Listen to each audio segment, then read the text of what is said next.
Ladies and gentlemen, Binnall of America!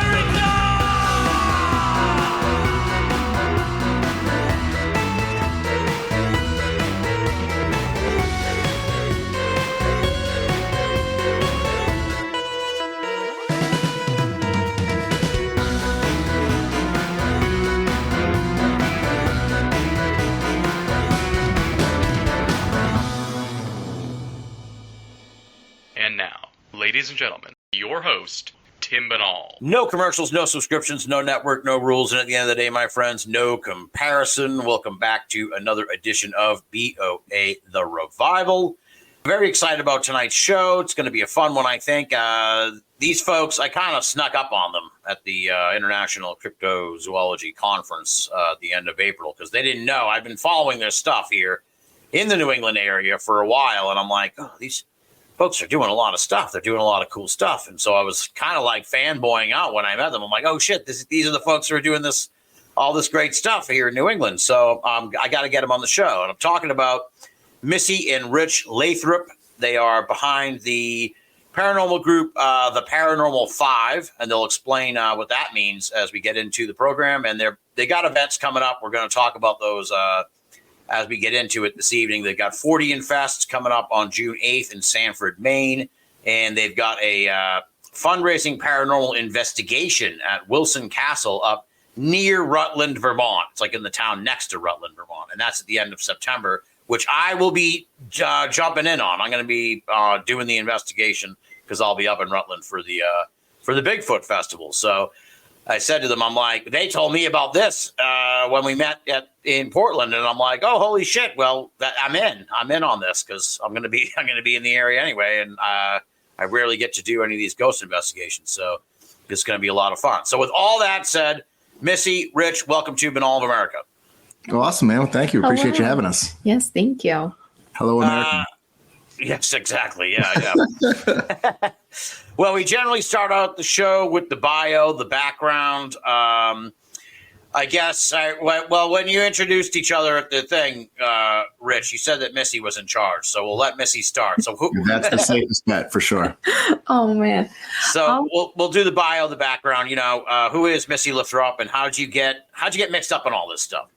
Well, I always tell people that the paranormal has always been my normal. Like, I was a kid born in the 80s, raised in the 90s. So I grew up watching unsolved mysteries, sightings on television, and watching these shows. Like, I was just so fascinated by these paranormal UFO, Bigfoot, like cryptid sightings. It was just so fascinating.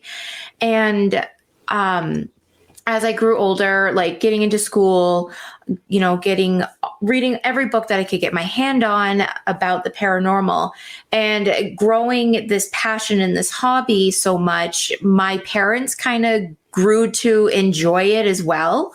Okay. And yeah, it was really cool to kind of live, like, to have parents that were supportive of this at the time. And so I always felt like, I always say, like, instead of going to like Disney World and going to like other like family fun locations for vacations, like we went to haunted locations and historical locations. Yeah. So I was investigating pretty young. Like, I would say my first, I guess, official paranormal investigation with other investigators was down in Gettysburg, Pennsylvania, which is like my home away from home. And I was probably like 11, 12 years old down there investigating with other local paranormal investigators down from that area that my mom had set up, which was amazing. I was like a kid in a candy store. And that was kind of like the time that like you were able to investigate the field.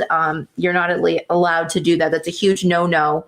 But there wasn't as many like rules back then. So kind of the paranormal's always been a huge part of my life. It's kind of come and gone in phases. I struggled really hard with postpartum depression after having 3 kids so close back to back. Mm-hmm. And the paranormal kind of brought me out of that funk and helped me like rediscover who I am. Yeah. So like I said, it's always been my normal, and just raising our kids in that environment is kind of just a normal day-to-day thing. So Definitely. Wow, and that's that's- amazing. yeah. And how about that's quite a story. With 10 or 11 years old, running around Gettysburg. That's wild. And how about you, Rich? What's your origin story? Yeah, way less interesting. Actually, so I you know, it's I didn't have any paranormal background. I didn't come from a family that had any interest in it. I had very kind of traditional style parents. I grew up with a single mother, for a period of time, and then a stepfather later on in the photo. And everything, any kind of all the spooks, all that stuff was all just bad dreams. It was your imagination, go back to bed. It was always that. Not that my parents were religious, but they kind of had that more of a mindset when it came to the afterlife. And, so my thing as a kid, I spent way too much time just kind of being obsessed with the idea or having a hard time, I guess, wrapping my head around this idea of death, this idea that we're here one day and then it just stops. Where do we go? Like, just the light just turn off, like conversation stops, like the voice inside my head, is that going to stop? Like, it's just, like I'm sure most people were. I just would spend a lot of excess time at night laying in bed just thinking about that crap, but not really having like an outlet for it. Yeah. So, I kind of just, I don't want to say struggled, but it was always something that just was constantly a part of my thought process. And, just kind of grew a little bit older with that. And eventually, like everything, it kind of gets put on the back burner and the rest of the life kind of comes and takes you a different direction. So it kind of just went stagnant. And then, 15 years ago when Missy and I met or re-met, we actually knew each other as kids. And then there was a hiatus and then we re-met. And, she obviously was still very, very much so into this field. And it kind of, it rekindled my kind of questioning, I guess. And then, but not only that, realizing that like, oh crap, there's people out here that like check this stuff out. Like there's other people that have these same questions and they went and found answers. And then, I really fell in love with like the tech side of things. I like gadgets. I like gizmos. I like all the different tools from the scientific perspective of investigating. So, we just kind of started doing some, the urban exploring and checking out some local areas, some graveyards, and it just kind of, it rolled from there. And like Missy said, once we started having kids, you're always looking for something to do with your kids. Connect on, right. And they, we kind of live our lives, in the spooky, the paranormal, Halloween's obviously our favorite time of year, favorite holiday. It's an all year thing for us. So they just kind of grew into it too. And they had a passion for it and they liked the movies and talking about it. So we just kind of got to build on that. And then, fast forward, we started up a group, and it just kind of, it just kind of went in its own direction from there. It just kind of was something just for us. And then it just kind of kept going and going and going and just kind of drew us in more and more. So I credit her to all of my, being into this field now. She kind of rekindled that seeking of the unknown for me. Yeah, for sure. It sounds like it. Yeah. Well, it's funny you were saying this. I don't want to say preoccupation, but interest in death. But I had Josh Cutchin on a few months ago, and it's like death really is the ultimate mystery of all this. It's like bigger than UFOs, for as crazy as that might sound. It's bigger than Bigfoot. It's like you may never see a UFO. You might never even encounter Bigfoot. We're all going to die.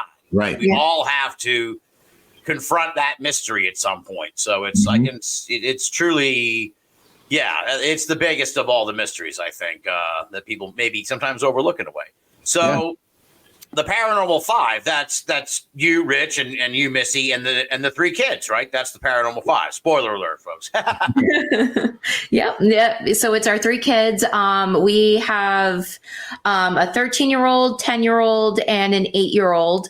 And we started Paranormal 5, I would probably say back in 2019, but our kids, we were still doing this type of stuff, maybe not so like heavily involved, maybe investigating, but going to different locations, going down to Salem, visiting a lot of cemeteries, just kind of getting our kids have been going to Gettysburg since our daughter, our oldest, her first trip to Gettysburg was when she was 6 months old. Oh, wow. So they've always been around it, exposed to it. And it's always kind of been, like I said earlier, just a normal thing in the household, conversation wise.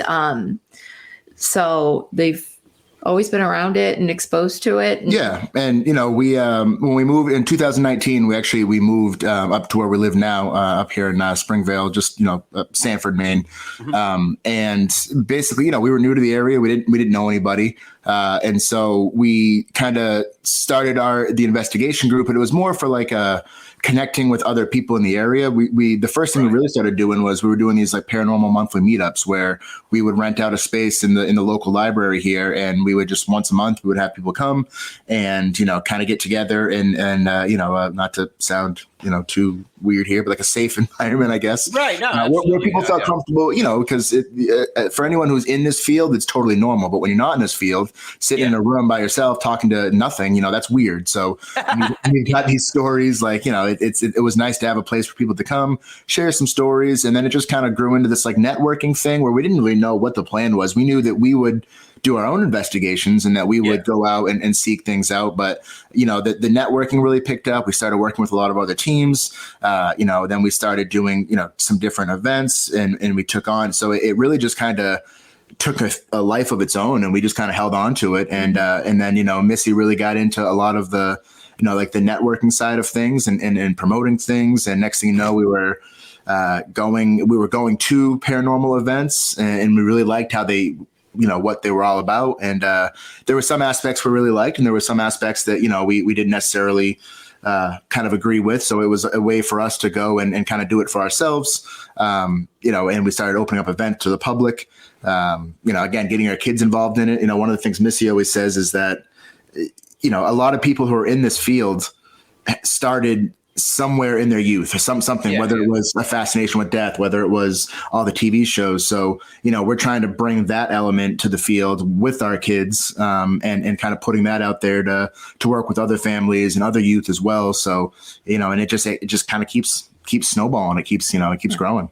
Yeah, that's a really cool aspect of what you guys are doing. Sort of like this family-friendly family environment of paranormal investigating, because it's like you often don't think of that because these things happen so often. They happen at night, or it's sort of like in, I guess you would say scary locations, but it's like you can, kids can come along, I suppose, if it's sort of like supervised and all that good stuff. It's not like it's not like you can't bring your kids to one of these things.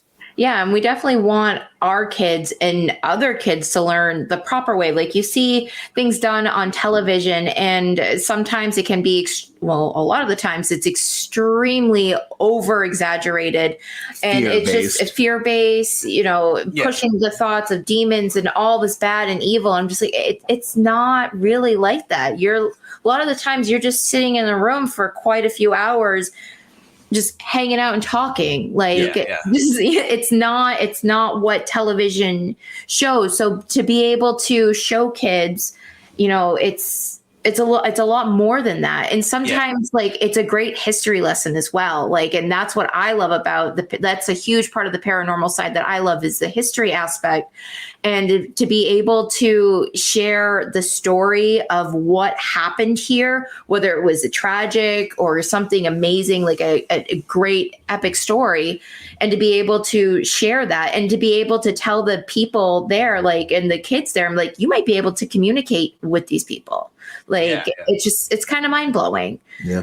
It's just a layer of the paranormal that is just so fascinating. I think too, one of the things you mentioned is again, sometimes you don't associate, youth with this field because of the scare factor, the dark spaces, the creepy buildings. But I've seen really with our kids, it's given them a whole new perspective. So, there's more of a comfort level, things that make noise, there's not that fear that it's something, it's not something terrifying. Fear is such a, it's such a ancestral trait. It's so deep rooted. The idea of fear, being scared of a monster, we've never seen one, but yet we're scared of them. And it kind of gives them a different perspective, and then they shock us all the time because we go places where one of the things we like to make sure is that we don't ever. Obviously we still have to be parents. We have to be mindful of the fact that we're with our kids. Right. And so we don't want to put them in a situation that's not comfortable. So we always make sure that when they're with us and we're doing a family event, they're really setting the guidelines for us. We're going as far as and we're doing as much as they want to do. And then Right. we're constantly surprised by how much they want to push that envelope and how much they really want to seek the information themselves and things that like, I don't think I would have been doing it at 8 years old, like our youngest, but sometimes he'll be the first one to go head first into a space. And so it's really cool to kind of see them just develop that, you know, other perspective of things. And Yeah, absolutely. That's really cool. Now, have they ever, like, I don't want to say seen, but like sensed or heard or sort of like, because it's always sort of the idea that like kids, you know, up to a certain age, maybe, but maybe with you guys, you're more open-minded. Maybe it sort of hasn't been tamped down like it happens with a lot of kids. But like, have they ever sort of been like, I see someone or I heard something or had any sense of like, okay, there's something in here. We got to go down to that room. Have they ever kind of, you know, been like that? So our youngest, like, I would say he's probably our more open, like more sensitive, and we don't push. We don't like, I think that it's something that's going to naturally develop on his own. He kind of gets the feeling, and I do. I'm a skeptical sensitive. I don't claim to be a psychic or medium. But I feel like when doing this long enough, like, you know, like there's a vibe. And he gets kind of panicky when I feel like there's probably a stronger presence around, not necessarily a bad presence, but somebody that's a spirit that's trying to communicate. Yeah. And he gets very, like, you can see that he all of a sudden kind of gets a little uncomfortable, and it's this terrible, like, I'm feeling that too, buddy. Like, I'm feeling what you're feeling right now. Yeah.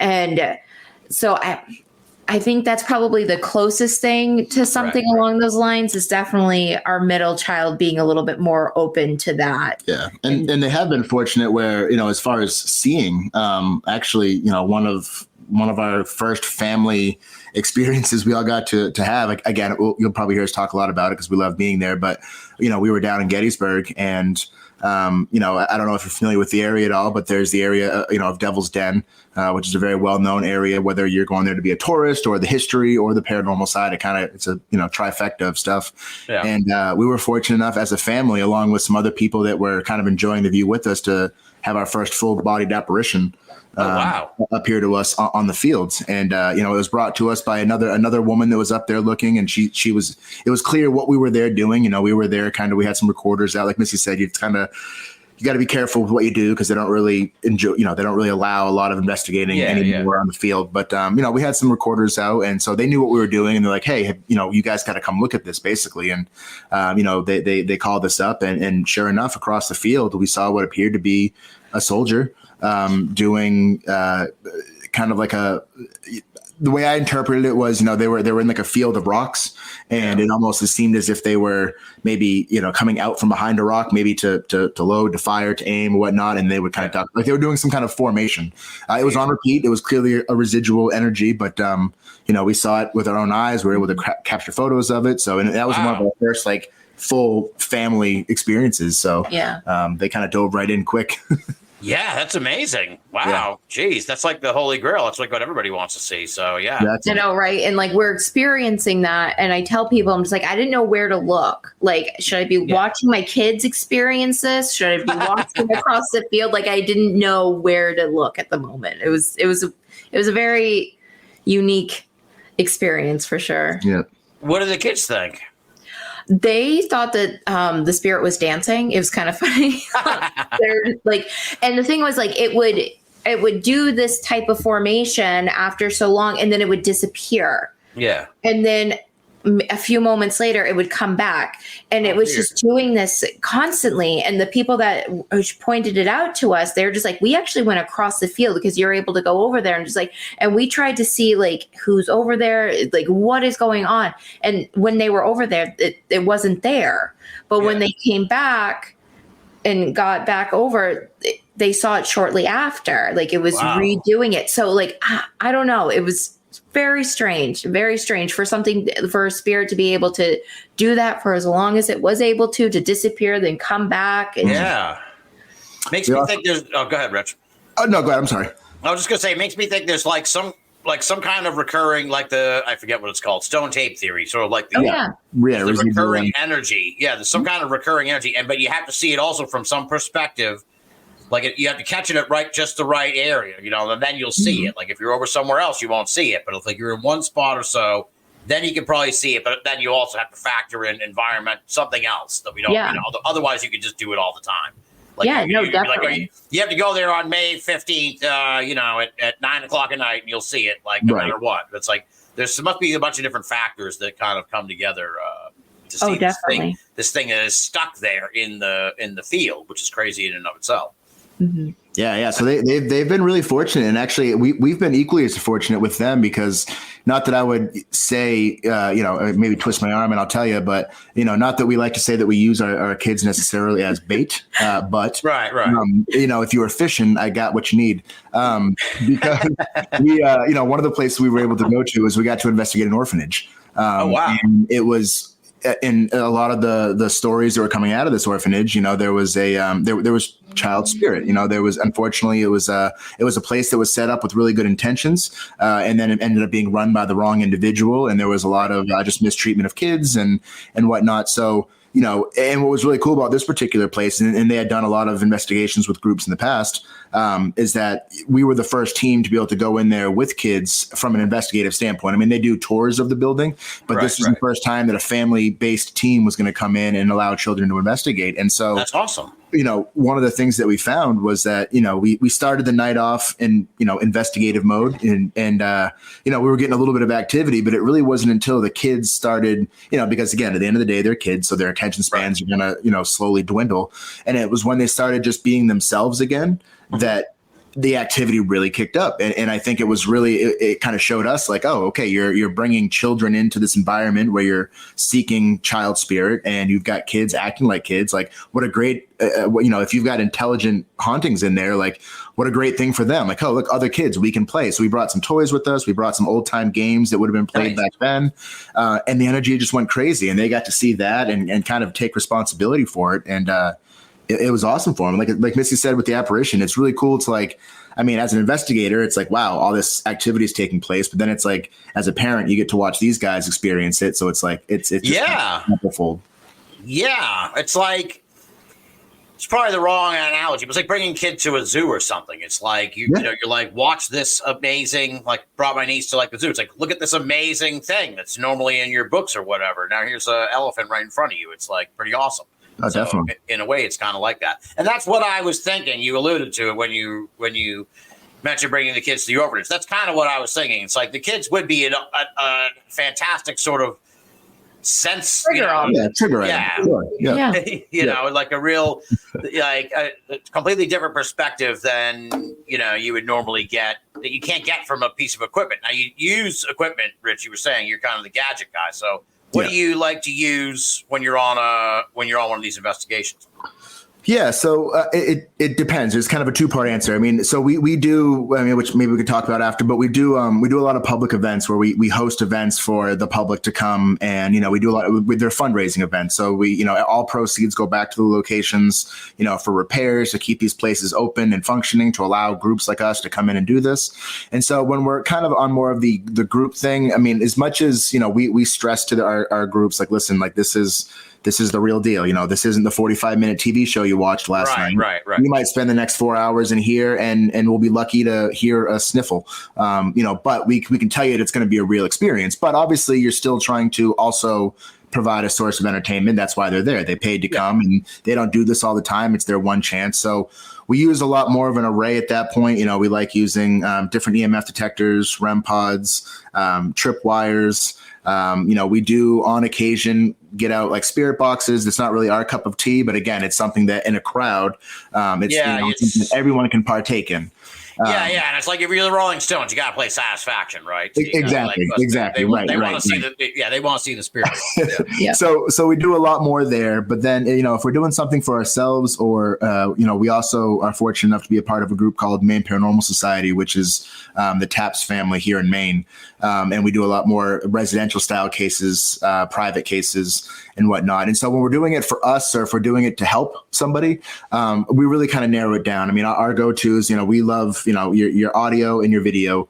Those are the two things that are going to give you the most chance for actual evidence. All these other things you can use kind of help to to kind of add to the experience or maybe point you in a direction, but then you also have all your false positives. I mean, an EMF detector can be set off by so many different things. Right. But when you can back it up with an audio experience or a personal experience or a video, those really are kind of the basics are more of the go-to if we're really looking to either help or do some documentation for a location on our end. We like to kind of keep it a little bit more simple. Right. Yeah, that makes sense. Yeah. Because it's.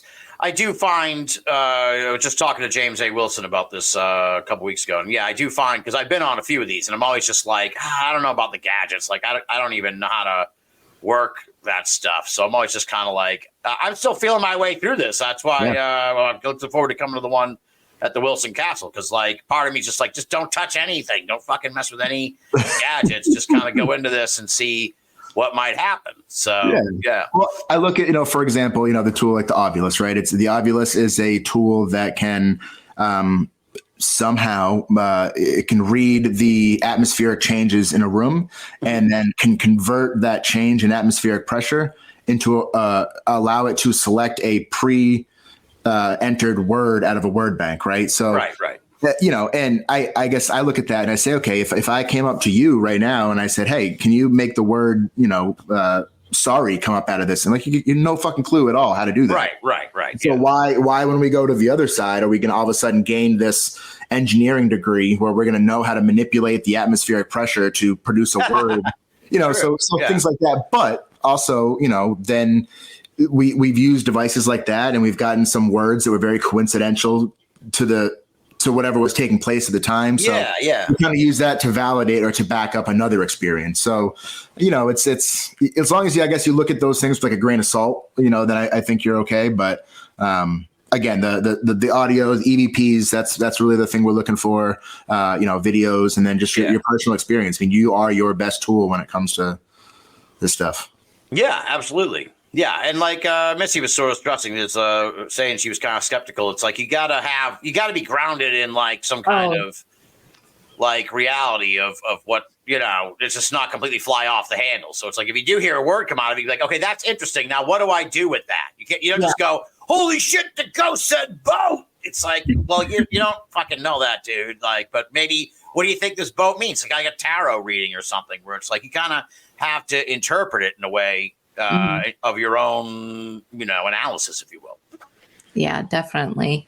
One thing that we've been kind of doing here recently, that we've been doing a lot on our public events, is a human spirit box. So so we take the spirit box out of it, and we have somebody sit isolated with noise canceling headphones, where they would be doing like the Estes method type thing with the spirit box and the noise canceling headphones. So we remove the spirit box, give the person noise canceling headphones, have them sit in the corner, blindfolded, and just kind of see what you get, like whatever comes to your head. We saw it done on television on one of the shows, and we were just like, that would be kind of interesting to try. And we've had people that believe that they had no psychic or had no type of sensitivities, no mediumship, psychic, whatever. And we've had people that believe that they had some types of forms of gifts. And it's quite interesting. And it's so personal. And I feel like I feel like everybody has some type of forms of gifts or abilities. It just depends on how open you are to be willing to work with them and trust it.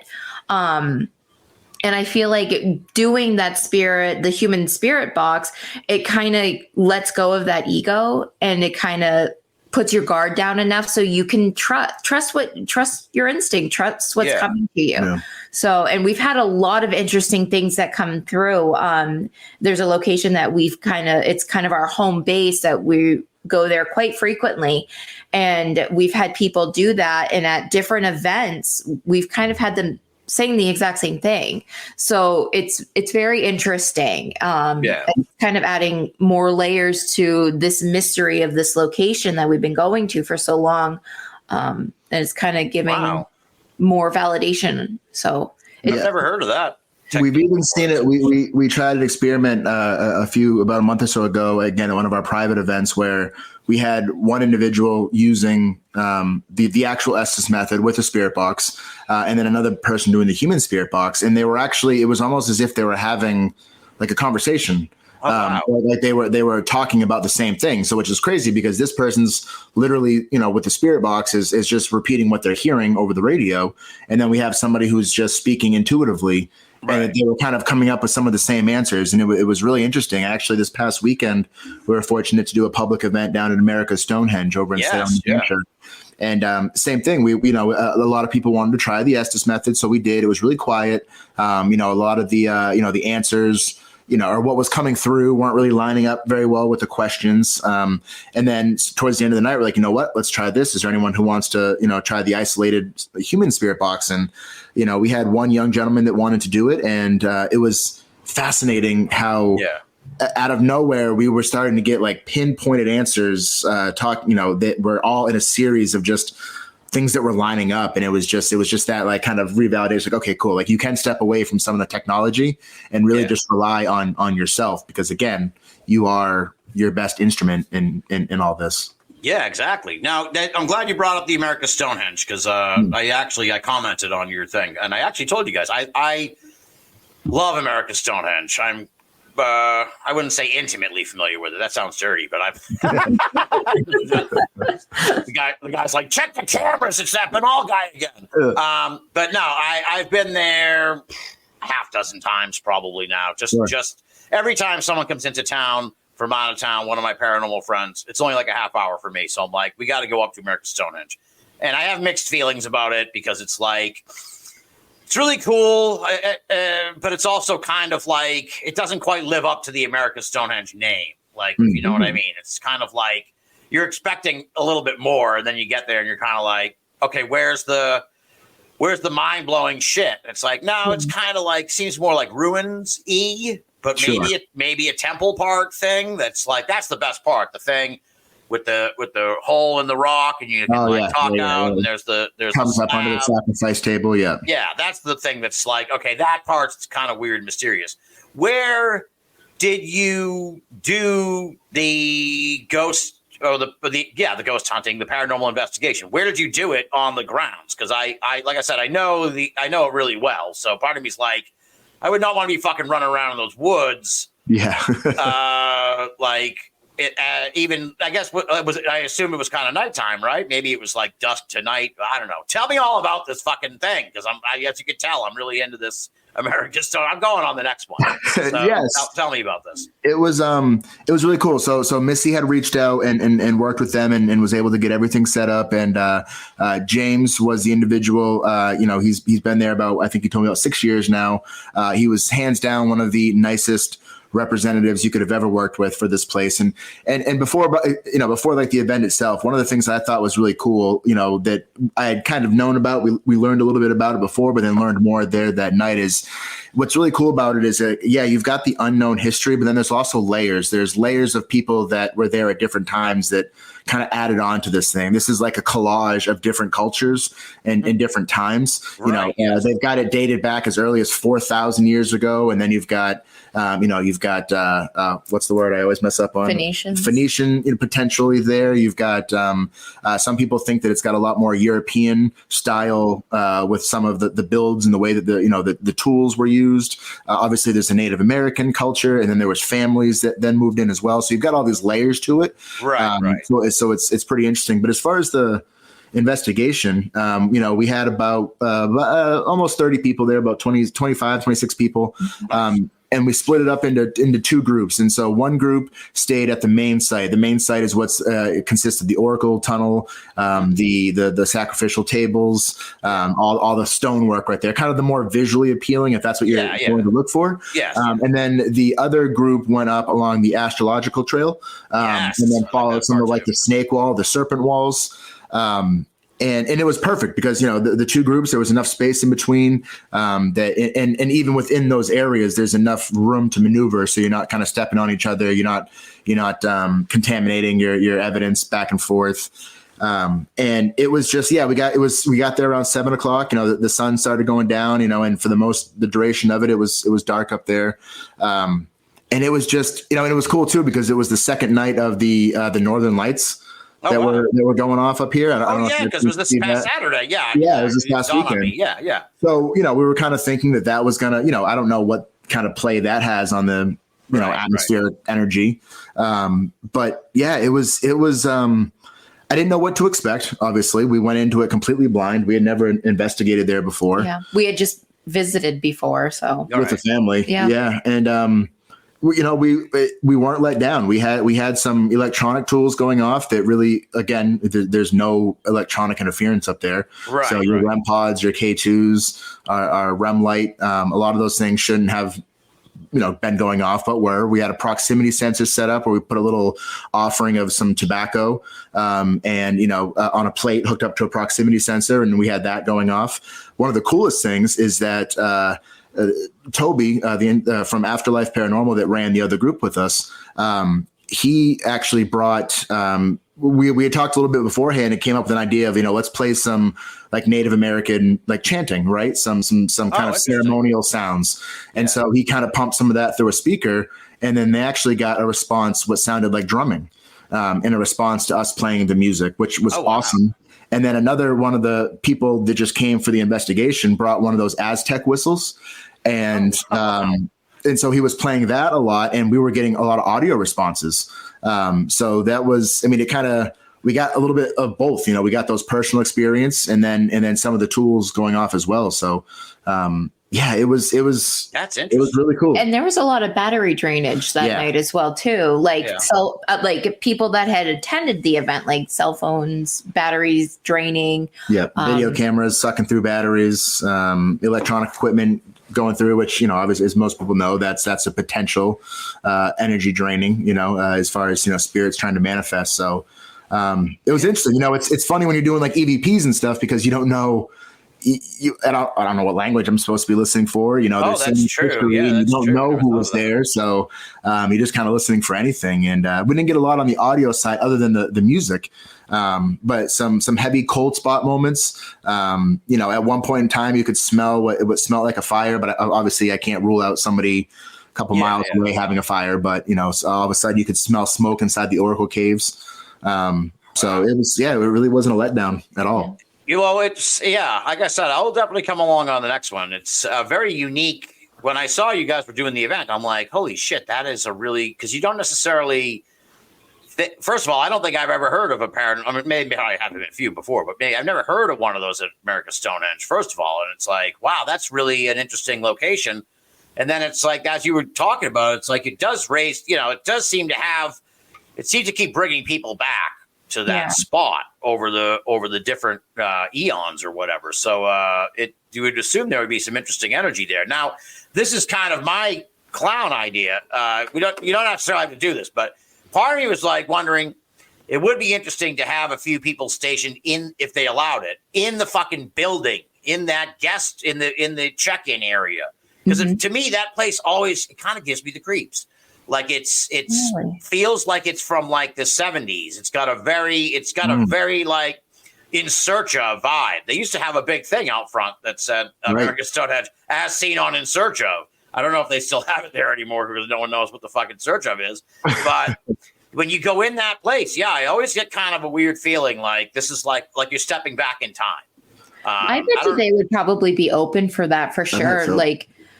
Because there's artifacts in there and everything like that. And just the connection that the owners have. Dennis, like his parents owned it. And they had this huge passion for this location to like maintain it, keep it going. So I feel like there's just the family connection there.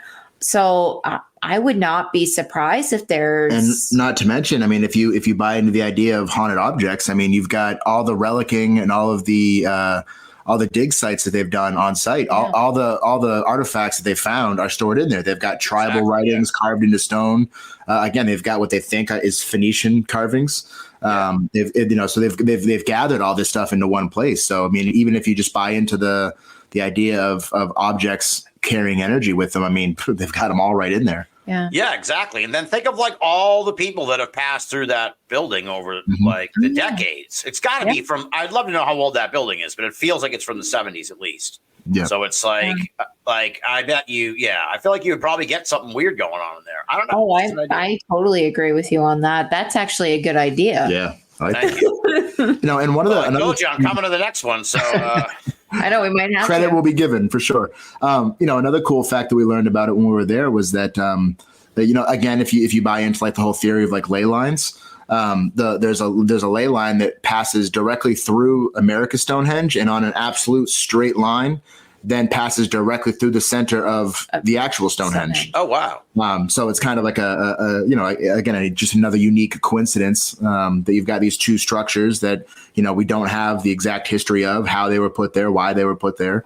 So it's kind of an interesting little tidbit about it. It's a really cool place. Like I said, I love it. It's that's why when I heard you guys were doing the thing there, it was like, that's like my favorite place. Like, what is it? I never heard of a paranormal investigation in America's Stonehenge. This is wild. Now, you didn't get a chance to go on the trip, right? Right, Missy? So I was not able to go. So we are definitely going back. I just recently had a pretty intense surgery, so I've laid up for a couple weeks. So yeah, I was bummed that I couldn't make it, but I was there in spirit and doing all the behind the scenes stuff. So there you go. No pun intended. Now, I bring that up because I want to pivot to something that maybe you could speak to because Rich gave us the rundown on America's Stonehenge. The Lizzie Borden House. You guys were there a while back. What was your take on the Lizzie Borden House? Because that's another place. These are another place pretty close. I went down there back during the pandemic when you could go to places and you'd be the only one there. That was great. Time to visit. I'm jealous. I'm jealous that you were like one of the only few people there. So we went. We had never been. Obviously, it's ran by a completely new company. I have my opinions about this company. It's definitely all about money and not so much about the history. But yes, controversial. It's a controversy for those unaware. Very controversial. A deep local and regional controversy surrounding Lizzie Borden House. Yeah. Yes. Oh yes, and I won't get on my soapbox, but we had the opportunity. It was our 14th wedding anniversary, and we had the opportunity to go down and do that. And so we did, and we did the whole tourist thing. Like we signed up to take the tour of the house. We signed up to do the their ghost hunt because we're always the ones running the events. So to be on the other side and watch them do it, so we can sit back. So it was quite enjoyable. And they push a narrative very hard on both the tour and the ghost hunt, which is kind of a bummer because we always try to make it like just be open-minded. Like, it's not necessarily going to be what you think it's going to be. Right. We don't really have answers to this. Our big dog is walking around. It's all good. It's all good. Don't worry about it. We're a laid back show. Dog's all right. And so we actually, like, one of our craziest experiences actually happened in the room that we were in. So we were up on the third floor, which is known for a lot of child activity. So we were just like, okay, cool. Like, whatever, like we're used to that stuff. And one thing about staying there overnight is the house was filled the night that we were there. All the rooms were booked out. And there's no locks on the door. Okay. So it's kind of like, we're going to I just did the daytime tour during the pandemic. I didn't stay overnight. So yeah. Yeah. So there's no lock. So like we were getting ready to go out for dinner and like all of our stuff was in the room. And I'm just like, do we leave this here? Like, what do we do? And so we left it, like, there's cameras in areas. So like in the main areas. So like, we're just like, it'll be fine. It'll be fine. So we went out for dinner. We left one of the lights on because it's kind of a pain. And it's not like a light switch. Like you have to we left one of the lights on. Yeah. And it was on. Yeah. And so we left it on also just because of our stuff was in there. Maybe people think that somebody would be in there, and it was on the other side of the room. So we go out for dinner, come back, and the light's off in our room, and we're just like, that's kind of weird. So didn't think too much into it. Maybe there's just it's a timer thing. Who knows? Or maybe somebody did come into the room, like maybe one of the employees, they were doing their tours, didn't think much into it. So we were grabbing some of our equipment because we were going to go downstairs. And the house was kind of like the downstairs living area was kind of quiet at the time. So we just brought a voice recorder just to see, like, who knows? So we head downstairs, we're hanging out, left the same light on, we left on. Mm-hmm.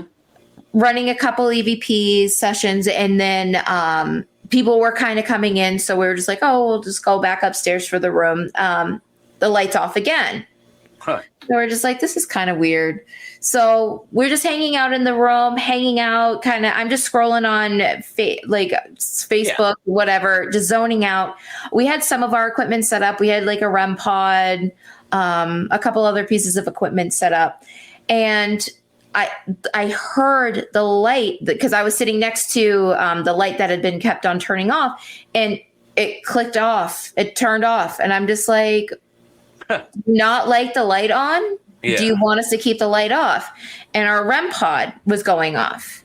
Oh, like in response to my question. I'm just like, okay, well, we can leave the light off. That's not a big deal.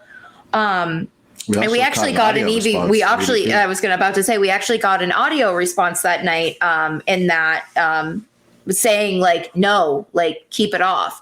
So it was very interesting. We did the ghost tour. I feel like it's a lot of show. What was done, over exaggerated. I don't really know if I trust what happened because it's very easy to get lights to turn off. They can be turned on to sensors. They can put on timers, lights were turning off and on. And I'm just like, I really don't know if I believe this, but it was fun. We had a good time. We felt like we kind of ended up running our group, which was kind of fun. But yeah, it was a great time. It was a great experience to be able to be in the space. It's definitely a very great New England legend here that we have, or it's something really cool that we're known for here in New England. But I have to say, the next day after like that night, nothing happened. We went to bed. It was kind of a quiet night. But the next day we went over to Miss Lizzie's coffee shop, which is right next door. And that building used to be owned by I think it was Lizzie's great uncle. Mm-hmm. That building was his home, and his wife had suffered from postpartum depression and actually had killed 2 of her children. 2 of her 3 children and herself. So in that home, which now is a coffee shop, and it also is like it's a rental and everything like that. It's kind of like a mixed, and it does not look the same that obviously it did back in the day. But there's a lot of controversy going back and forth between the people that own the Lizzie Borden and the Miss Lizzie's Coffee.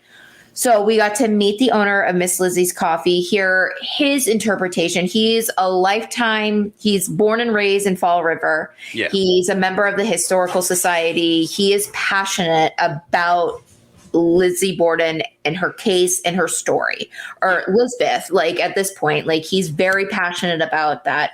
And to be able to hear his input, to be able to just see it, his passion for the story and all of it. And just the location that he's owning and the business that he's owning now. He bought this coffee shop for his daughter to run because she was dropping out of college and was kind of questioning where she was going to go. And he wanted to give his daughter financial stability. So this is what he did, being an awesome dad. And so he actually gave us a tour of the basement where, I think it was Abigail, the sistrine where she had drowned her 2 children. Oh, God. So being able to be down in the basement, hearing some of the paranormal claims that happened in that building. Yeah. It was just very interesting. The whole time down in Fall River was just, it was a great opportunity. And it's so crazy because Fall River is it's a city. It's not like a quiet little town. Like it's a busy little city. Yeah. Definitely not what you what I thought it would be. Like, yeah, when you hear about the house, you almost feel like when you're going there, you're going to be going out on some like back road, woodsy trail. Right. Yeah. The house is going to open up at the end. And it's like you said, you're almost lost in a city and you're like, oh, here's this green building right. Oh, here it is. Okay. Yeah. Like this is a weird spot for this to have this much history in, I mean, which obviously factored into the history of what actually took place there, and the timing that it took place. But yeah, it was, yeah, Fall River's an interesting place. It's kind of dangerous. I mean, it's kind of it's very much a city. Yeah, and it's very much a city, kind of like I hate to say it. It's seen better days. Like Fall River was like once, probably a much more important American city, right? It's like what Cleveland is now or something. It was like that when America was much smaller, and now poor Fall River's like, look, we used to be like Cleveland important, not even that. So yeah, it's an interesting place, Fall River. It's got a rich history. There was like a whole documentary about some serial killer or something, or a famous murder or something like that. Also in Fall River, I forget what it was on now. Well, and not to mention, you're not far from the cusp of the whole like Bridgewater Triangle ideas and all that. So it's just like you're in a weird area, because even just what obviously what happened at the Lizzie Borden house, what happened at the great uncle's house years previous to that. And it's like, okay, well, what caused that? Like, is this just something in the land? Like what's going on here? So it's a very interesting area. Yeah. It's a very, it's got a rich history. Yeah. It goes all the way back to like the colonial times and shit. Yeah. So. Massachusetts is just a weird state. Like there's just a lot of weird things within that state. Absolutely. Yeah. Well, you got Salem, of course, and the Bridgewater Triangle, and then, some wacky stuff out in Western Mass, like the UFO sighting they did on Unsolved Mysteries. So, yeah. And obviously people out there think there's Bigfoot running around in the Western part. So, yeah, Massachusetts got a lot going on. The whole New England area is fantastic, which is really kind of what you guys have been doing great work with, too. Not only are you putting on these events, but you're really big boosters of other events and stuff, which I'm always seeing, like, on your Facebook page, different events and shit. And I'm like, oh, these... this isn't their event, but they're just boosting other events. So you guys are really, really cool like that. I've noticed it. It's appreciated, even though I'm just a follower of the stuff. Well, I think that's what's important. And I think, likewise, being a follower, like, and again, back to the whole where this thing started, it started out as like a networking project. Right. And again, I'm talking, but I shouldn't be, because Missy is the one that I give her all the credit when it comes to, everything that's been built up and between the socials and running the events and the communicating with the public and the people, and it's good to have good people in the fields and lots of people to do it right. And so when you can promote somebody and help them along, and especially if they're doing it for the right reasons and they're helping out establishments, it's just that's because if no one's doing it, then there's not going to be anything to do. Places where you see it all the time now. There's been so many locations that have been burned by people that have gone in there and promised this and promised that, and then they didn't pull through, and they took advantage of them, and then they turn it off to people. It's like anything. If it's, if you don't treat it right, they're going to take it away from you. And, it's just that's a sad thing to see, because you've got a lot of rich history in New England, and you've got a lot of people that will shy away from this side of its history, because it is its history. And, you just sometimes the wrong people doing the wrong thing for the wrong reasons can kind of take that away from you. Yeah. And then also we just love doing like this promoting and stuff like that, because like some of our best friends are in this field, or the greatest people that we've met are in this weird field that we're a part of, and why would I not want to support and cheer on my friends? So that's why it's you don't always see that in the paranormal. People are very yes. I don't know what the right I have to say that we're very lucky here in Maine. Like we have a good group. Like we work with all the investigators. We have worked with all the different type of investigators here in Maine, like all the way up to 207 Paranormal, who run all the events at Fort Knox, all the way down to Grim Paranormal that held Parafest Maine for 7 years. We worked with them. Afterlife Paranormal, Maine Paranormal Society. It's Maine seems very open. Yeah. It's odd because it doesn't seem. I'm just outside of Boston. I've been talking to you guys, and I think there was somebody else where it came up recently. Maybe I don't remember who, but But yeah, well, Matt Hopewell, who's out in Worcester, but yeah, there doesn't seem to be a lot of stuff here in suburban Boston. It inspires me almost to start like a local group just to see who is out there in this area. You know, because like you guys are way up in Maine, you got a cool community up there. It's really pretty awesome. Yeah, we're pretty lucky. Now, we'll get into the promoting part. So you're doing the 40 Fest. This is actually how many times? This is like the third or fourth one you guys have done? This is actually our second one. Oh, okay. So our first one was back in 2021. We weren't sure how it was going to go. It was actually I did it on my birthday, and I was like, I'm going to throw myself the coolest birthday party, and I did. And so we weren't sure how it was going to go, and it was a lot bigger than we expected it to be, and it was like amazing, like, and the outcry from the community after, like, when are you doing it? Are you bringing it back next year? We were just like, oh, we'll see what's happening, like, you know, one day at a time, like, because it was just it is a lot of work, putting in the work for those type of events, like a conference like that, and so I actually ended up going back to work back in 2022 after being home for 11 years as a stay-at-home mom with my kids. So getting back to work, and I felt like, I'm ready to start planning another 40 Fest in 2023. And actually, no, I wasn't. It was just too much trying to find the balance between being a mom, working, still trying to do paranormal stuff. It was a lot. Right. It's a huge project. It's it is. I commend you guys. And it's like you were saying when you guys decided to do one originally, it's like, when you go to the events, I'm always just like, all right, I like this, but here's how I would do it. You always kind of like, on the drive home, you're like, if I was ever going to put on an event, I'd do it like this way. So, but it's very rarely do you take that extra step to actually go and do the event. So I commend you guys for doing that. So go ahead. You got this new one coming up now. Yeah. So in about 10 days from when people are listening to this. So on June 8th in Sanford, Maine. Woohoo. I can't wait. So I'm so excited. I was like, I need something, because 2023 was kind of a quiet year for us paranormal wise. Like, we had a few events, nothing super crazy. We taught a few paranormal classes, nothing large. And I was just like, we've got to bring this back. Like, people are still asking us about it, still wondering about it. Like, let's do it. And so here we are. We made the announcement, I think, back in December, and just been trucking along. Well, we have close to 40 vendors. We have both inside and outside vendors.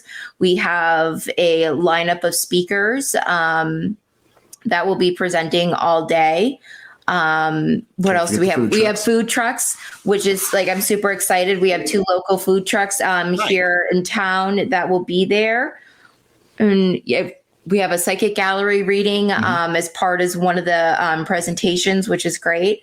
But I'm so excited because like I'm usually always a vendor, like selling my crafts, selling my oddities that I make, and to be able to like showcase like these people, like we have so many amazing artists that are going to be there on top of so many amazing psychic mediums, Reiki healers. We have a doula that will be there. So we have so many different types of aspects of this kind of Fortean field on top of ufologists. We have cryptozoologists that will be there as well. American Stonehenge will be there. Yep, American Stonehenge will be there. Yeah, so we have so many different things that will be there, and I'm just so excited for them to like show that they're there. Like, sounds like quite a happening. Who are the speakers? Do you name? I don't want to put you on the spot. So no, it's okay. So let me pull this up.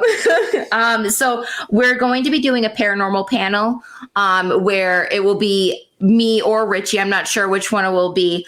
And we're going to have a few paranormal investigators come downstairs where the speakers will be, and just kind of ask some different types of questions. Like a round table. Yeah, like a round table conversation. To kind of dive into, philosophy, thoughts, ideas.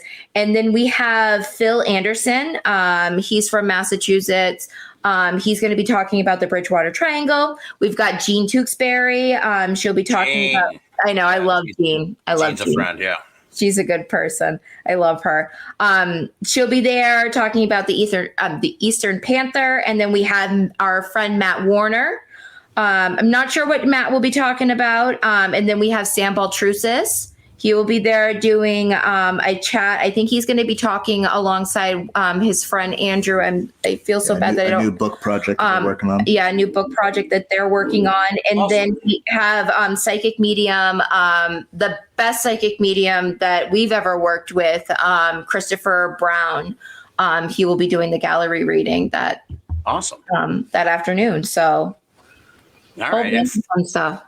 14 Fest, June 8th, Sanford, Maine. We're going to keep talking after this a little more, but what we'll get this plug in. Where can people find out about how to get to this? Paranormal 5, 40 and Fest. Yeah. So they can find it on our Facebook page at Paranormal 5. It's literally everywhere, all over our Facebook page. Tickets, you can pre-buy tickets, $10 at the door, or you can, or $10 at the door, or you can pre-buy them for $10. It's right at the Sanford Memorial Gym. It's very easy to find. Sounds awesome. Yeah. I'm not sure if I'm going to be able to make it, but, I hope a lot of folks do. And I hope, I highly encourage it. So that's why I want to have you guys on the show, because, you got this event. You got the other one we're going to talk about in a minute.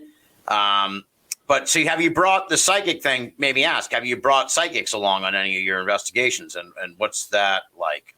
So when we do our public investigations, we typically ask our other friend teams here in Maine to help out. We've had a few of them definitely come out. We're kind of busy with our group, so I'm not really sure like how they run their group, if they are having them do kind of readings. I know Chris sometimes will share like what he is possibly picking up, but I know a lot of the time sometimes like he is in that investigator mindset as well. Yeah.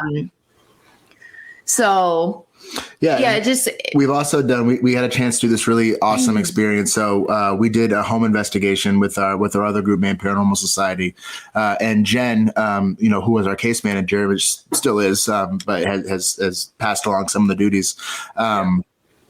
She is very in tune, and she's. I mean, and I don't want to speak for her. I don't think she claims herself to be a psychic. She's very in tune with herself, with her surroundings, and so we got to this home investigation, and she wanted to kind of set up this thing where me myself again. I've always been more of a techie. I've never once even fathomed the thought of being sensitive or what's the word I'm looking for with the M. Medium? Yeah, I guess medium, yeah. But none of that stuff. But she wanted us to go through and, she gave us all a notebook and she said, okay, I want you guys to all walk through and just do a total walkthrough of the house. And I just want you guys to kind of write down, whatever it is you're sensing in a room, or if anything at all, but we didn't know anything. We all went completely blind. We hadn't talked to the homeowner yet. Jen had only been the one in communication. So we didn't know. And we didn't even get the address until like about an hour before we had to be there. Right. So we couldn't look it up or anything. So we literally went into this home completely blind. So myself, Missy, and Nancy, another fellow investigator, we walked around and we just kind of wrote down what we thought. And again, for me, I'm kind of thinking like, okay, again, this is not me, but I'll give it a hoot. And then so we did that, and then we all sat down. We met with the homeowner. We sat in her living room before setting up the investigation, and she's like, "Okay, I want you guys to read, what you guys picked up on." And I was blown away with the things that we came up with, and to the point where the homeowner was virtually here in tears because it was just, oh wow, they were so spot on. And it was this cool like reassurance. I know for myself, because again, that's not my cup of tea. Yeah. But yet I was able to somehow nail, what she had been experiencing. So it was really cool to see it from that perspective. Because even to this day, I'm very skeptical when it does come to psychic mediums. Even our friend Chris Brown, like, and I've even had this conversation with him. Like, I never know what to think, but then you see him do what they do, and you're so moved. And right. whether it was legit or not, the people that come out of there, as moved as they are, it's powerful to watch. Yeah, for sure. Now, have you guys ever, this is an oddball question, but have you ever gotten a call from someone who's like, but not forget like haunted locations or landmarks or whatever, just someone who calls you and goes, hey, you guys are the Paranormal 5 or whatever. I think I have a ghost in my house. Like, has anyone ever asked you to come and check out their house because they think there's a ghost there? Yeah, we have done that. We've had a few cases, and usually when we have people reach out to us personally, we usually bring in Maine Paranormal Society, that side of it, our other team, so they can be a part of it. There's usually a lot of questions, kind of ideas, just to kind of feel it out, just to make sure that because sometimes it's not always paranormal. Sometimes it can be other things. Yeah. But yeah, no, we've actually had somebody reach out to us a few years ago, and that case kind of blew our mind away. That we thought that it was paranormal, but it went a completely different way, more like with extraterrestrial like experiences. Weird. Yeah. So, and we actually brought our good friend Mike Stevens in on that case because he's he's just so knowledgeable in that area. Man, yeah. Love Mike. He's kind of like my big annoying brother. I've known Mike for quite a few years, but yeah, it was amazing, like to see kind of like a case kind of work its way into it being what you think it is, but it really wasn't. Well, it kind of lends an idea to this whole idea of Fortean Fest and why we went with the name, because, Fortean is the umbrella term for all of these fields, your ufology, your cryptozoologists, your paranormal fields. And, and I think that it's so many people are so cut and dry in their one field. You're a paranormal investigator, you're a Bigfoot hunter, you're a ufologist, you're this. But, I think that there's so much overlap and there's so much, you can kind of blend these boxes together in so many different ways. And, like Missy said, that was one of the things we really noticed on that investigation and kind of the idea behind Fortean Fest is to bring all these things together because there is so much overlap. There is so much commonalities between the different fields. Yeah, absolutely. Absolutely. Yeah. And it's cool to bring them all together and sort of exchange ideas because there's a lot of, like you said, commonality, a lot of overlap in the ideas. And if you're interested in this stuff, a lot of sort of overlap just in like dealing with just the real world and shit. Like you were saying before, it's like hard to meet people who are into this stuff. So, yeah, if you're into UFOs, it's cool just to meet someone who's into ghosts because you're both into something really into weird shit. So yeah, definitely. It's a cool thing. So, now, the one that I got to buy the ticket, but I'm definitely going to be there. I haven't done the ticket yet. I'm procrastinating, but I'm coming to this one at Wilson Castle on September 28th. So let's talk about this event. It's a fundraising paranormal investigation at Wilson Castle, which is near Rutland. Tell people about what Wilson Castle is, for starters. So Wilson Castle is an absolute beautiful It's amazing. Castle, the only castle in Vermont. It's absolutely breathtaking. It's 2 family owned. It was built by the Johnsons. And it was kind of like a money hungry man who claimed that he wanted to build his wife this beautiful home with her family's money. Yeah. And then pretty much her father cut off all funds and was like, nope, I'm done with this. So husband left, wife eventually left, and then Captain, I don't remember, I feel bad, I can't remember if it was Colonel or Captain Wilson purchased the home, and it's been in the Wilson family ever since, and it's just an absolute gorgeous building. It really is like the stained glass, just the art. And Colonel or Captain Wilson, I'm sorry, I don't remember. He worked big into radios, like big into like building radio towers and being a big part of that. And within that, like he traveled a lot, and it has so many different types of artifacts and antiques and things in the home that are still crazy there stuff today. Yeah. And there's actually furniture from the Johnsons when they were living there. There's furniture of theirs that's still in the home too. So it's kind of crazy, all these different layers. And Denise, the woman that owns it now, Colonel Johnson, not Johnson, I think Wilson was her great grandfather. And it's just amazing that she can go into this location and go upstairs and have an EVP session with her family, with her own family, and have communication. And it's really cool because they kept it, obviously it would be an easy choice and probably financially beneficial to get like the historical society on board.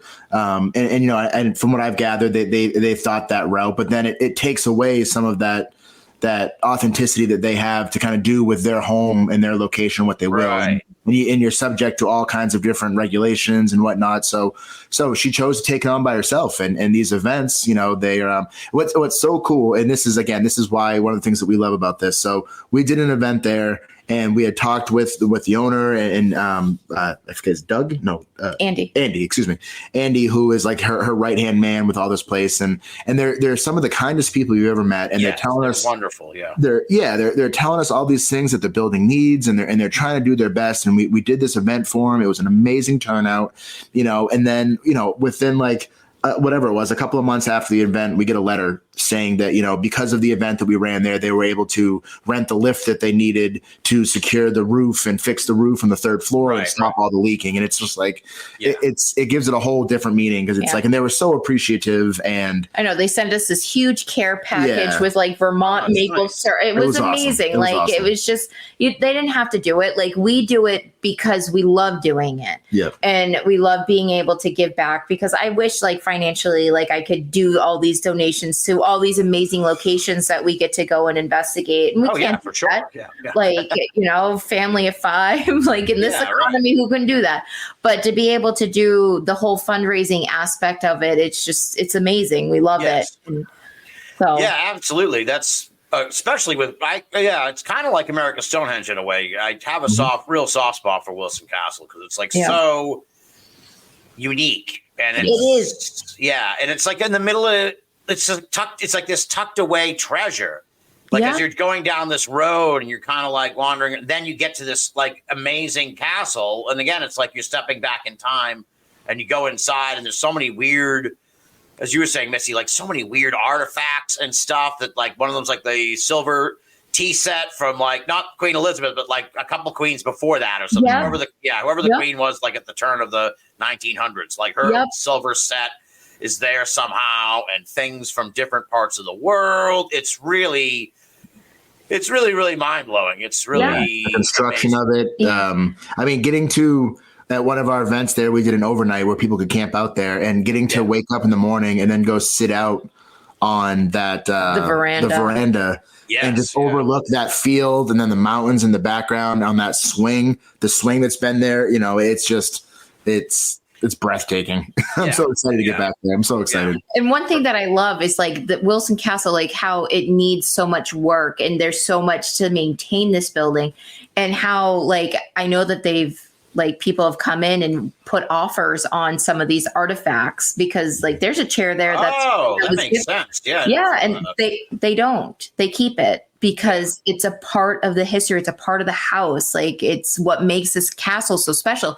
And another thing is like the tour, they have tours. So I think they open for tours over Memorial Day weekend typically, but they've been doing tours since I want to say like the mid 1990s, like it's like I want to say like the 1950s, 1940s. They've been doing house tours ever since. Like it's crazy. Yeah. It's a very special spot. And I think what adds it, that makes it so special is also the people that run it. Denise and Andy are they make you feel like family the second that you walk into the door.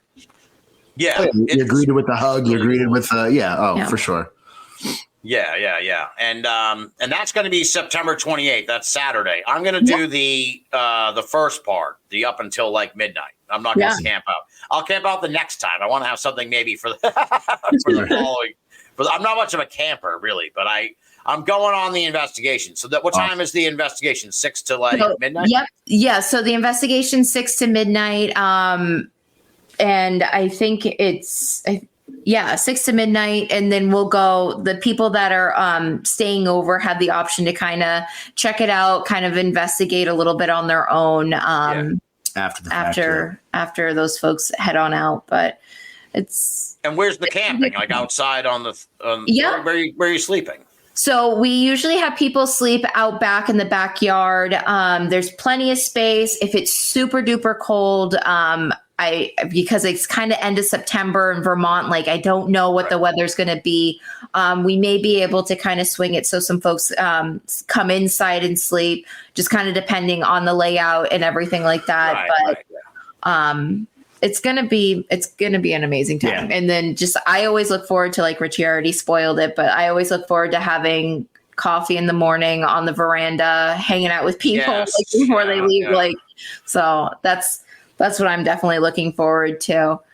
Yeah, people should Google Wilson Castle, folks, if you don't know what we're talking about, so you can get a look at it. But the view from the veranda is amazing. Now, and this is why maybe this will help move some tickets, because this is why I'm going, especially because I know you guys didn't plan on this, but this connects perfectly to the Whitehall Bigfoot Festival. So if you have been thinking about checking out the Whitehall Bigfoot Festival, they're completely unaffiliated, but perfectly timed. Because Saturday, the 28th, is the Whitehall Bigfoot Festival, probably about half hour from where the Wilson Castle is. Awesome. I'm heading up to Rutland that weekend. I'm going to the Bigfoot Festival first, going right from the Bigfoot Festival, right from the calling contest, hitting the road and going right to Wilson Castle for the ghost hunt. So it's going to be a fucking great day for me. Yeah, I'm so jealous. And anybody else can do it too. So anyone listening to this in the New England area who's like, shit, that sounds like a fucking really cool day to go first to the Bigfoot Festival and then finish off the night. Because always, honestly, I go to the Bigfoot Festival, it wraps up, I go back to the hotel. It's kind of a fucking bummer. Because you just kind of like, you're riding this high from the festival, and it's like, I'll go take that to Wilson Castle. Yeah, exactly. Perfect. Yeah. So people should keep that in mind. Check it out. Do it. It's very doable. I'm going to be doing it. So if you're in the New England area, for sure. And that's fundraising paranormal investigation at Wilson Castle, September 28th. And again, Paranormal 5 that's the hub, right? That's like, people, I guess, should just Google Paranormal 5, right? Yeah, but just go right on Facebook. That's where they can find it. I also know, like, if probably type it in, like the Wilson Castle Paranormal 5 investigation, our ticket leap will pop up as well too. So yeah, and I'll plug it a bunch anyway before Thank you. We appreciate that. Yeah, but like I said, people should take advantage of that timing. To me, I was like, holy shit, because last year I was there and there was another paranormal investigation. But it was like, I had just heard about this when I got there and did the tour, and they're like, oh, there's ghost people coming in tonight. You gotta, we can't stay too long or something like that. So I was like, oh shit. It's definitely gotten popular here over the last year or so. Wilson Castle's definitely gotten picked up on paranormal investigations and everything, which is great because the money's going back. It's just more awareness to this building that needs so much love and TLC and maintenance to keep up and running. I'm really excited for them. They actually just had, which I'm sure, anyone who's ever even thought about the paranormal knows, Jason Hawes from the original Ghost Hunters Taps. He actually just went and did, he's kind of doing his own like YouTube channel stuff now. And he was actually just there and did a big event there, a small event himself, and did a video for posted on his YouTube channel. So hopefully that'll really draw in some more people. So it's, again, because everything that goes to them goes right back into the building. So So what are we going to do on this ghost investigation that I'm going to be doing with you? So can I do the human spirit box? Oh yeah, definitely. Sure. We love doing experiments. Like we love. And it's kind of funny because it can kind of go either way with folks. So when we do this, like we were just like, we kind of do like our big spiel at the beginning, and then we break people up into groups. And we always tell them to, like, be open and be willing to try these experiments. Like, you guys paid money to be here, so just don't sit there. Like, get involved. Like, it's just not. We don't want to listen to us talk the entire time because we're really sure. And so it's sometimes we get people that like are just like, nope, nobody in the group wants to try it out. So either me and Richie will do it, and then maybe entice people to do it. Or then we have people we have 5 or 6 people that want to try it out. So it's really cool. And it's very interesting to see, for sure, with different people, because everybody brings their own energy, their own stuff to an investigation, which I feel like some people aren't always aware of. So it's always a good time busting out the experiments and trying it out. And one of the things that I like about these events too is like the hang aspect, in that, we found both with public events and with our private events, obviously, when you're there to investigate, you're there to work, you're there to do what you're there to do. But a lot of the time, some of the coolest things that happen are when you just kind of take your mind off of it for a minute and just be present in the moment. You're just kind of shooting the shit with your friends. I think that's one of the stuff that's likely to happen, because it's like that color. It's like those the colored painting things, where you're like, you got to let your eyes focus. Yes. Those the magic eyes. Yeah, and it's like it's almost like it's when you're pestering someone to perform for you. And then, but then when you ignore them, that's how all of a sudden now they're like, well, hey, come back to me. Like we were trying to talk. So, I mean, it's just, you meet good people, you have fun, you investigate, you enjoy conversation. I mean, it's just these events have a little bit of everything. Yeah. Yeah, absolutely. Yeah. Well, I did an impromptu sort of gathering when I was down in Nashville, where we were all down there for a conference, and we were like, well, they're doing night tours of the Bell Witch Cave. And we're like, so like maybe 24 of us from the conference went that night and did the Bell Witch tour. And it was like, one person was like, I don't know if, I'm not really. And I'm like, look, this is like a once in a lifetime event. Like, when are you really gonna, and even if you go to Wilson Castle like twice, but still, folks, like, it's still like, it's a twice in a lifetime. It's pretty, how often do you get these kind of opportunities to check things out like this? Now, you got classes you want to talk about. You got some classes that you're plugging. So what are these? Yeah. So we typically we teach Paranormal 101, which is kind of talking about the history of paranormal. We talk about the tools of paranormal. We talk about the spiritual movement. We talk about Ouija boards. We talk about different types of hauntings that you possibly might come in contact with.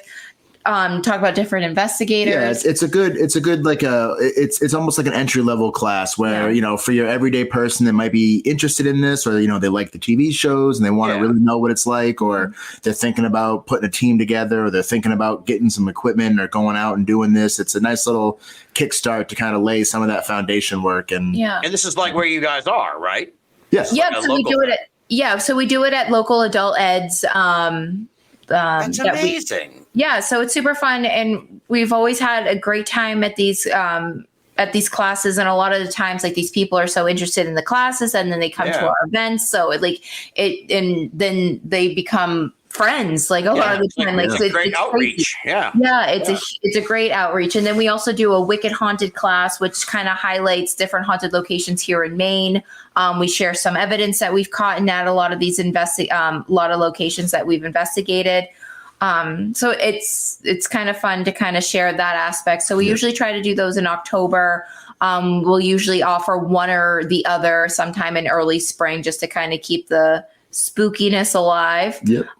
But we always have a good time doing those. And then we have because again, Paranormal 5, it's started out because of our family. So we also offer a family class, which is kind of our one-on-one class, but it's geared more towards, you can come to these events with, it's just for families, for kids and their parents. And basically what we do is we kind of do a shorter version of our one-on-one class. And then we usually do it at a place where then we can then do an investigation. So, that's awesome. Again, it is tough, as much as there are a lot of places that have some restrictions when it comes to youth, obviously for insurance purposes and whatnot. So, we've got a location up our way that we're able to do that. And so, kids can come, they can get their interest going, they can try things out. That's usually when our kids will come to those events as well, just to kind of, be guides and show them and just, help other kids loosen up a little bit. So it's really, for me, it's equally as cool doing these as it is doing the investigations and the events, because you're reaching out to people who, we once were, as far as just people who are enthused and who are interested in it. Yeah, no, I love what you guys are doing. It's really unique and it's really forward thinking, and it's a lot of fun. And Thank you. And so yeah, I like it a lot. And as I said, I was a big fan going into meeting you guys in Portland. So I was like, oh shit, because like I said, you guys are hitting all my favorite places: America's Stonehenge, Wilson Castle. I'm like, shit, these guys are doing they're doing some great stuff. So Paranormal 5, just Google it, folks. Paranormal 5. I wanted one more question. Ouija board. Do you mess around with the Ouija board or no? Yeah, we do. Ouija boards have been around for quite some time. They were very big during the spiritual movement. The whole idea of the planchette actually came from the form of automatic writing, which was known as Fiji, which was done back in 11 AD in China, that people would use that, and then the planchette, and then the board kind of came into place to kind of make it more easier.